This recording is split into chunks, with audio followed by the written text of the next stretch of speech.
JJ Barnes and you are joining me for the reading of Chapter 7 of my first book, Lilly Prospero and the Magic Rabbit. I've been doing this will be my 7th week of doing this, and I'm reading a chapter a week, and it's been a really great experience. So I'll just crack on with it, and yeah, I hope you enjoy. Chapter 7. Lilly didn't practice magic that night, and she didn't practice on Tuesday either. She knew Geoffrey and Priscilla were watching her, and suspected they were talking about her when she wasn't there, but she didn't want to admit how rattled she was by Amy's warning, combined with the evil magic of her father's family legend. "I can't control it," she said to Geoffrey, sadly on Wednesday night, when she could deny her desire to use her power no more. "I can't stop it happening. And I want to use it, but what if something bad happens and there's nothing I can do?" "Have you tried to stop it?" asked Geoffrey, looking up from his newspaper. "Well, sort of," said Lilly, thinking. "I didn't want those seagulls to come alive, and they did." "True, but you weren't expecting them to, so you didn't do anything to actively stop it before it started," he reasoned. "Draw something now and try thinking about it, making it not happen." "Yeah, okay," agreed Lilly nervously. She fetched a pad of paper and pen from the desk, then began to sketch the now very familiar butterfly shape. As she drew, she put all her thoughts into instructing the drawing to not come alive over and over again. She took her pen away from the finished sketch, and the butterfly quivered, peeled away, and began drifting lazily around the room. "It didn't work," she said glumly, watching the butterfly as it slowly flitted towards the window and flew off into the world. "I can see that," said Geoffrey. "What am I going to do?" Lilly wailed, putting her head in her hands. "I can't not practice, or I'll never get it under control. I don't want my magic to die. I want to be able to do good things, and I really want to use my power, but what if something bad happens? What if Amy's right?" "We need to make sure you're extra careful," said Geoffrey gently, hopping over to her and resting his head against her arm. "You're not going to do anything to deliberately hurt anyone, and you understand that you're using great power. You respect it.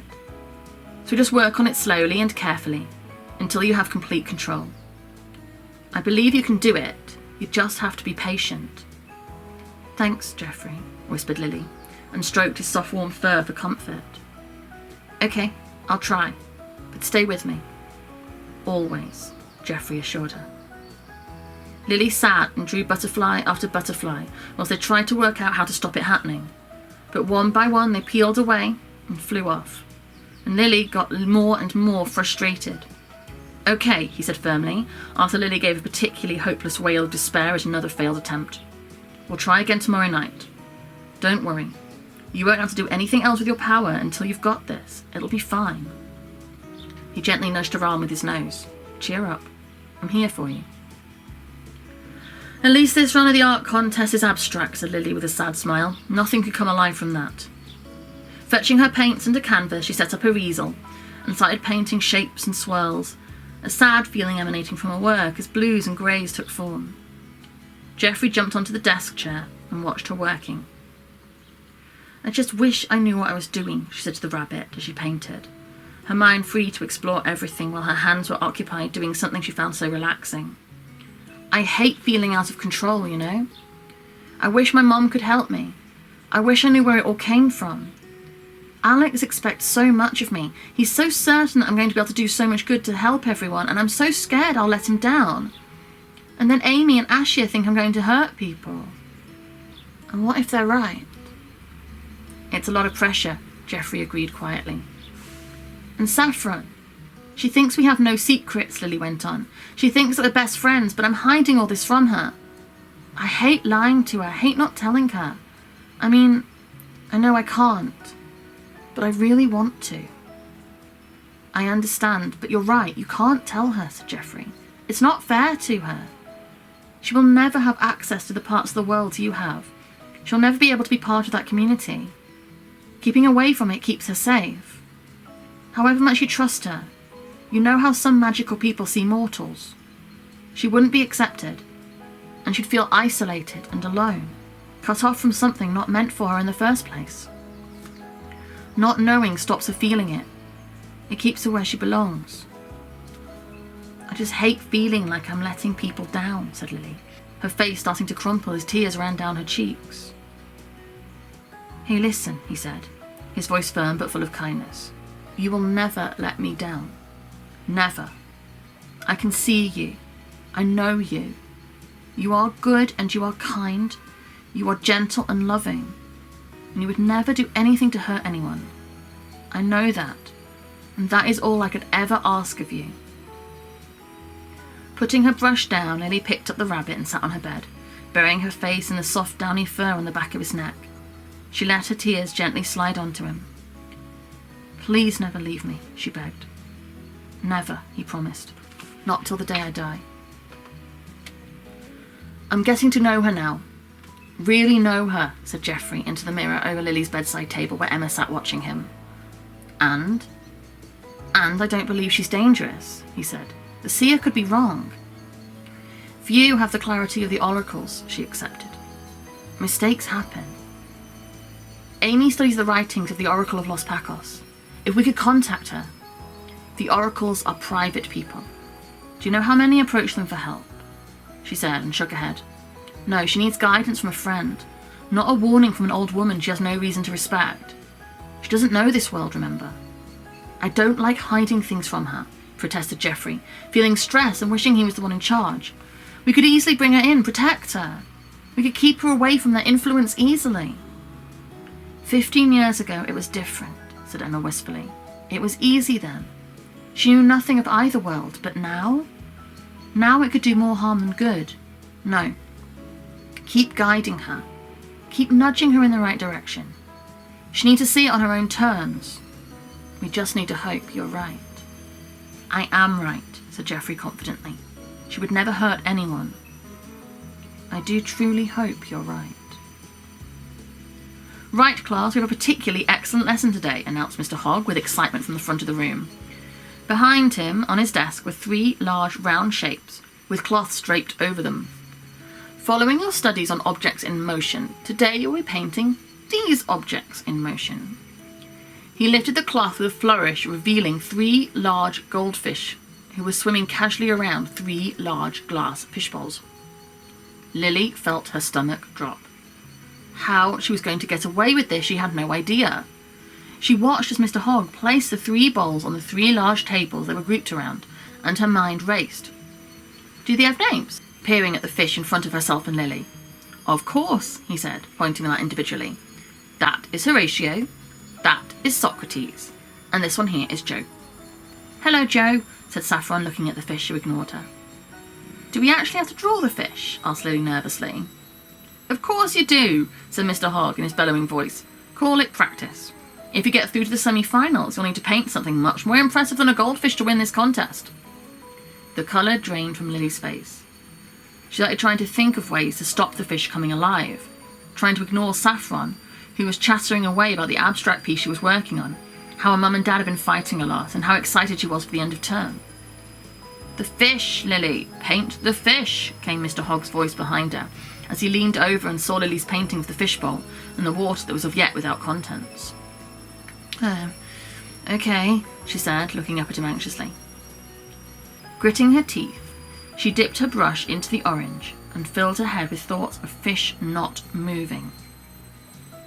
She carefully painted its shape, its scales, its eyes. Joe the fish swam around idly, oblivious to his audience and the chaos that risked being unleashed in his image. Breathing hard, Lily pulled her brush away and then felt her stomach tighten. "That looks good," said Saffron as she leaned across to examine Lily's work. "Whoa! What's happening?" "Oh, crap," hissed Lily, panic in her eyes as she turned to her friend. "Oh, Saffron, please make people look away. Quick, please help me, please." Saffron looked at the fish that was beginning to drag itself away from the page, and then she looked at Lily. Their eyes met for a moment and she gave a nod. Lily watched in surprise as Saffron flung herself to the ground and started writhing around on the tile floor. "Oh my God!" Saffron howled as everyone started staring over her to see what happened. "I'm having a heart attack!" As everyone started hurrying over to Saffron, Lily turned to the fish, who was now fully free of the page and starting to drown in oxygen, flapping in panic. Quickly, Lily scooped it up and dropped it into the water beside Joe with a splash. "Oh, I think I'm okay now, actually," said Saffron from the floor beside her, catching Lily's eye. "Don't you think you ought to go to the medical room?" asked Mr. Hogg as he sat back on his heels and helped her stand. No, I'm fine," Saffron insisted, before taking her seat next to Lily again and giving her a pointed look.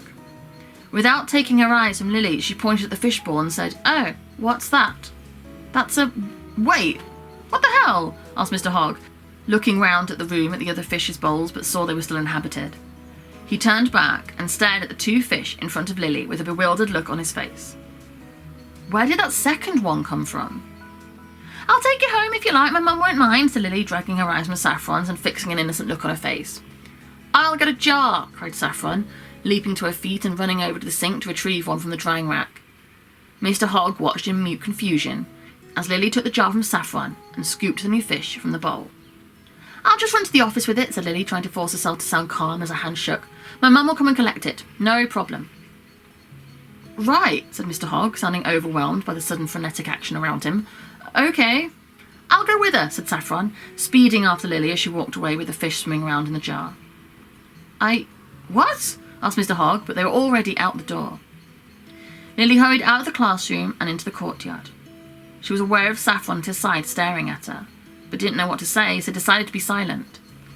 After a moment, Saffron let out an exasperated sigh and pulled at her arm. "Tell me, right now," said Saffron, as Lily turned to face her friend with a guilty look on her face. "I don't know if I can," said Lily, shuffling her feet and looking at the floor. "Fine, don't," said Saffron, turning from Lily and starting to walk away. "Then you're on your own." "Wait," cried Lily, going to follow her so suddenly that some of the fish water sloshed over the edge of the jar. "I'll tell you." "Go on then," said Saffron coldly, turning back to Lily and putting her hands on her hips.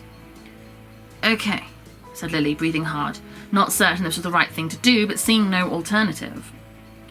"So, you know how Jeffrey and Priscilla can talk? Well, Priscilla can talk because I drew her. Because I draw things and they come alive. Like the fish." "Yeah," said Lily, looking up at Saffron and trying to read her reaction, scared she'd be rejected as a freak and a liar. "Like, well, anything really. Any animals I draw come alive."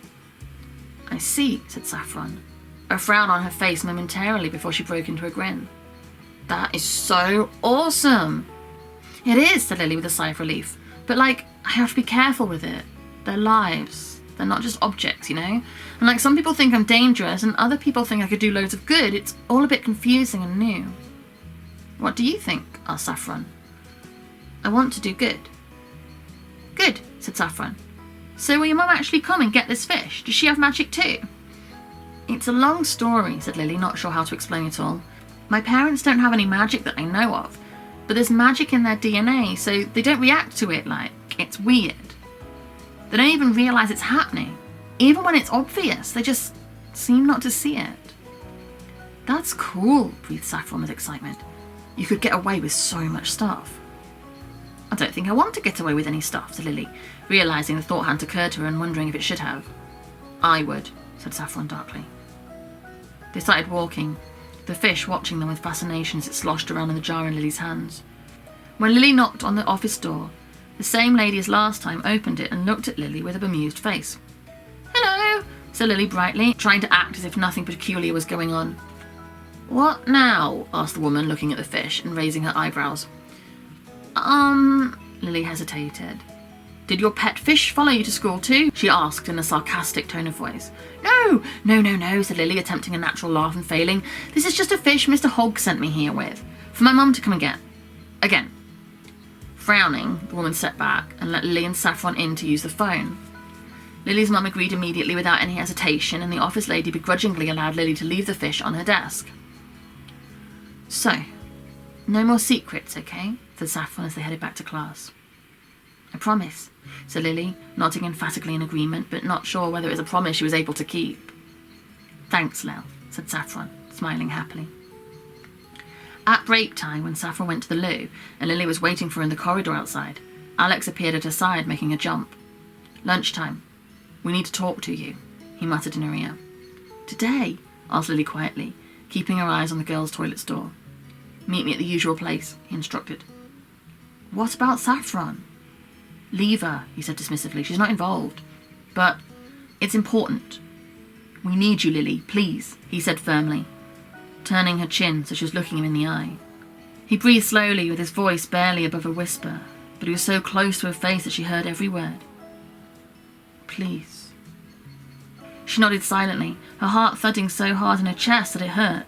The toilet door opened and Alex disappeared as Saffron stepped out, smiling at Lily.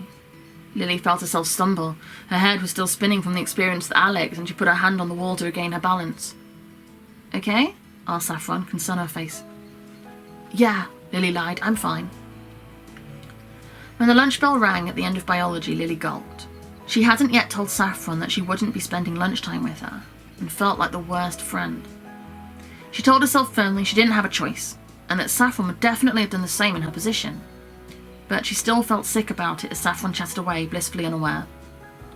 Are you excited to hand in your painting tomorrow? Saffron asked cheerfully as they pushed their belongings into their bags and got ready to leave. I am. So much is happening at the minute. It's amazing, right? With all your stuff and the competition stuff, you know? Yeah, said Lily quietly, picking at her thumbnail. What are you going to have for lunch today? Saffron asked as they headed down the stairs. I think they've got spaghetti on the menu, although I might just have chips. Or we could get sandwiches and sit outside to eat. It's so sunny, we get a tan on our legs. I can't wait till we're in sixth form. We can just walk into town at lunch, Saffron continued as they stepped outside. That's going to be way better. Plus, you know, school uniforms suck. Saffron? Lily asked, stopping as they started walking towards the lunch hall and putting a hand on Saffron's arm. Yeah? I can't have lunch today, said Lily, looking at her feet.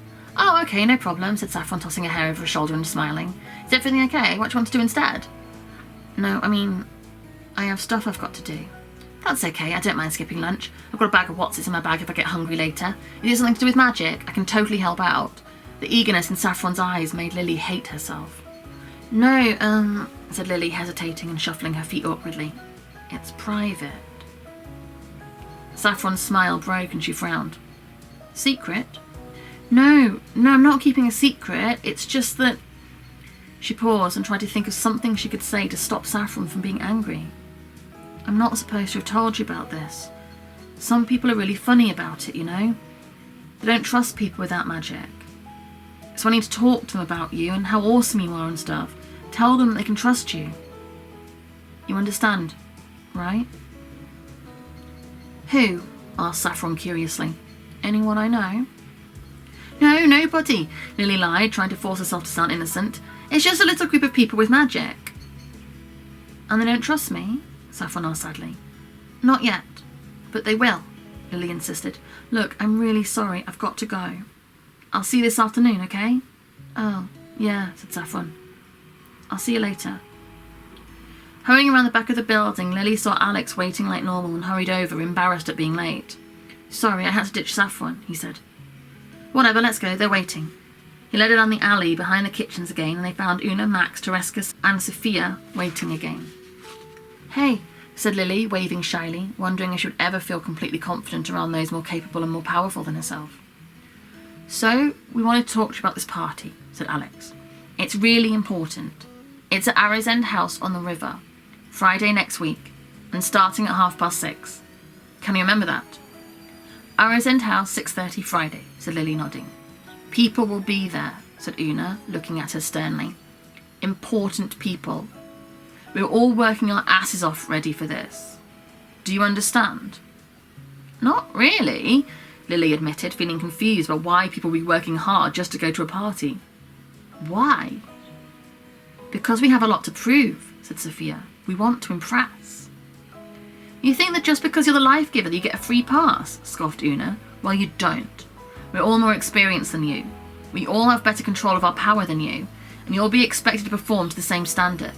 Just having a fancy power won't get you far in life. You need to earn your place.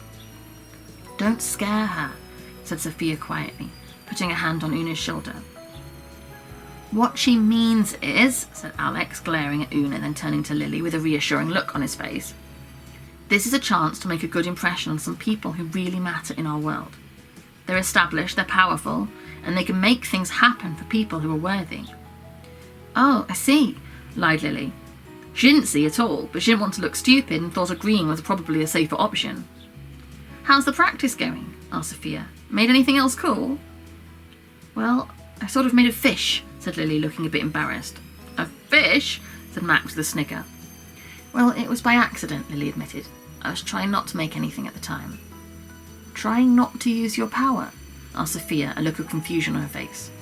Well, not exactly, said Lily, shuffling her feet and feeling like a total idiot in the eyes of Alex's friends. I mean, I'm trying to get control of it. I don't want it to happen unexpectedly, you know. I won't be able to stop it happening when I want to. Of course, said Alex, a frown on his face as he looked in her eyes. But a big part of being able to stop it happening is to understand how it happens in the first place. If I never turned invisible, then I'd never have learned how to make it happen or not happen. Understand your power, and you'll understand how to control it. Actually, that makes a lot of sense, said Lily. You're right. So, Friday, last day of school, 6:30, Arrow's End House. Got it? Alex asked her. Got it, said Lily, feeling determined. And that was chapter 7 of Lilly Prospero and the Magic Rabbit by me, JJ Barnes. I hope you're still enjoying it. I hope you're having a good time. And yeah, I'll be back again soon. Bye.